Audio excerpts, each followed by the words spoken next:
یخ هم دی.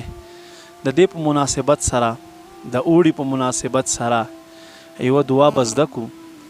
حضرت ابو هریره رضی الله تعالی عنه نه روایت دی، فرمایي نبی پاک صلی الله علیه و آله وسلم ارشاد فرمایلو څه وخت چې تاسو په سخت جمی کې نو دا دعا کوئ لا اله الا الله، یا الله نن ډېر سخت یخ دی، ما د زمهریر یخ نه وساتې، ما د جهنم زمهریر یخ نه وساتې.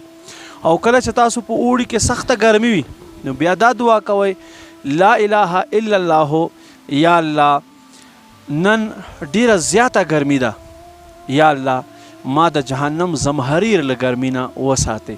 نو فرمایي الله رب کریم به دې د جهنم د جمی نه وساتي او د جهنم له اوړي نه به دې بیا وساتي. مطلب دا دی چې په دې دعا په برکت سره به دې الله له جهنم له ګرمۍ او له یخ نه محفوظ کړي. دا دعا ځان سره یاد وساتئ او تر سره یې شیر کړئ چې نور مسلمانو ته هم دا پیغام ورسي. وما علینا الا البلاغ.